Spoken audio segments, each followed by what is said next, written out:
let's continue to the second part of the verb. It will discuss linking verbs and auxiliary verbs.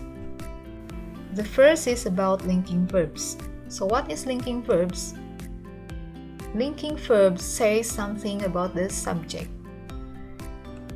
Of course, it will appear after subject because all types of verbs should appear after subject. This is a verb of incomplete predication. What is meant by incomplete predication? Here means that sentence doesn't have main verb in it, then we need to add the linking verbs here to make this sentence complete, as a complete sentence should contain at least subject and verb. So verb is a must in a sentence. The other name of linking verbs is to be.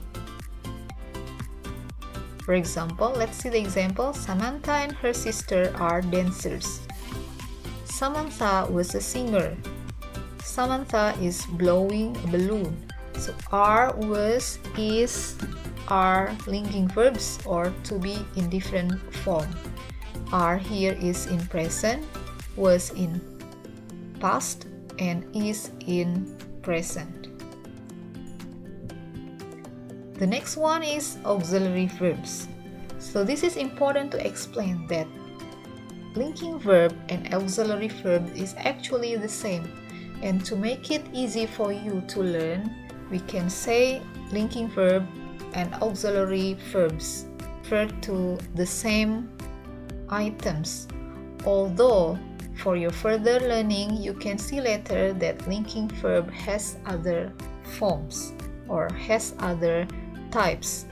But here, for the time being, let's treat linking verb and auxiliary verbs the same. So what is auxiliary verbs? It is helping verbs. It is the same. It has the same function with what is explained in linking verb. It is to be once again because it is helping verbs to help incomplete predication, so it is to be. Modals are also part of auxiliary verbs. What are modals? Modals are verbs such as will, must, can, could, and so on. Here again the example. Samantha and her sister are dancers. Samantha will sing in her sister's wedding.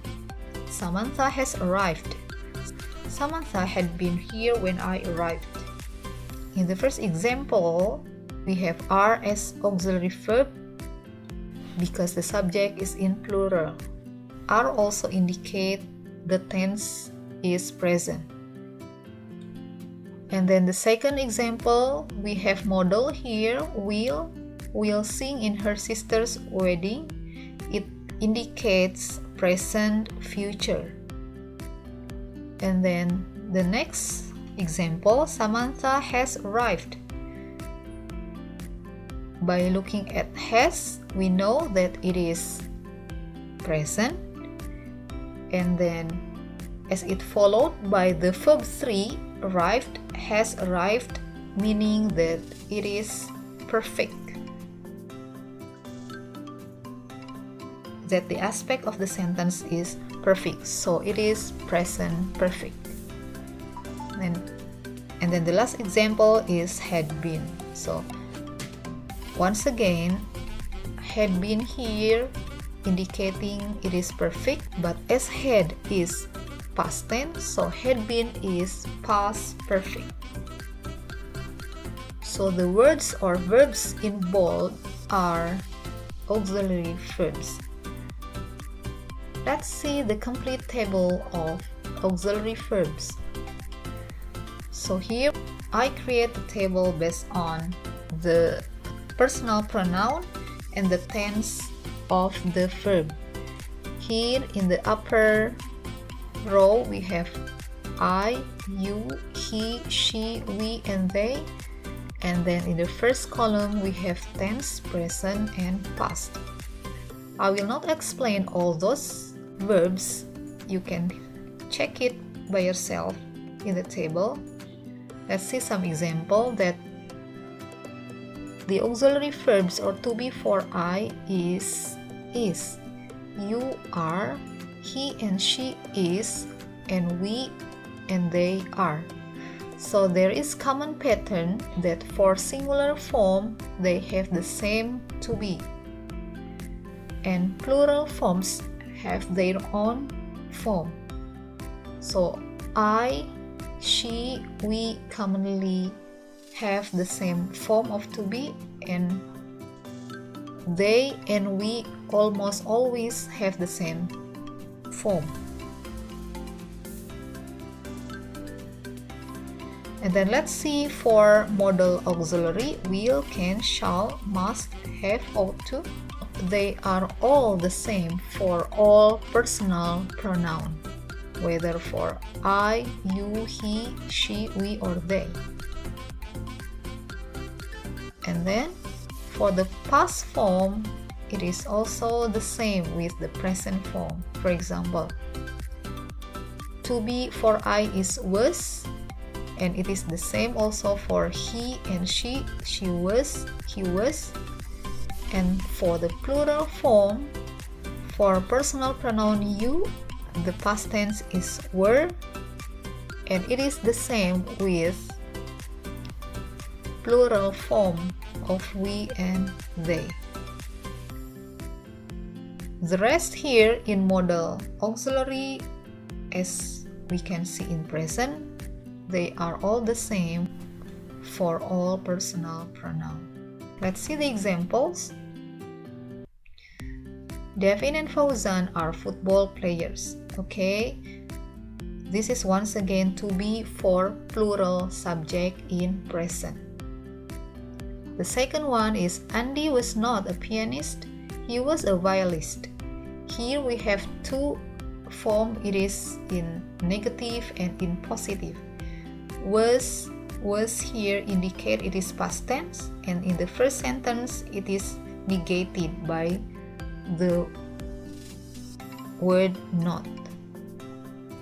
In the third sentence, Sarah has many pretty dolls. Has, it is present, which is used for singular subject, because if it is plural, then we use have. For example, Sarah and Shifa have many pretty dolls. But here it is singular. Next example, Sarah and Shifa had come yesterday. It is very clear that this sentence is in past tense, since we have had the past of has and have. It is also added by time cue yesterday. They didn't join the party. They didn't join the party. Didn't is the negative of did, and did is the past tense of do. So this is the negative sentence in past tense. They didn't join the party.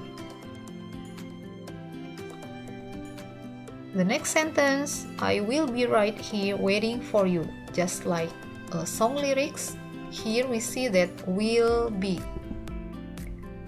Will indicate it is present, and it is also a planning. So will is present future. And then because modal should be followed by main verb, because there is no main verb here, helping verb be is used here. If we have main verb just like go, for example, then we can say directly I will go. As it doesn't have main verb, then be is added here. The last example is she might forget what to say. Might is the verb 2 of may. So here might is past. Okay, these are the examples of various types of auxiliary verbs. And then the next will be the last part of the verb in the last video. Check it out.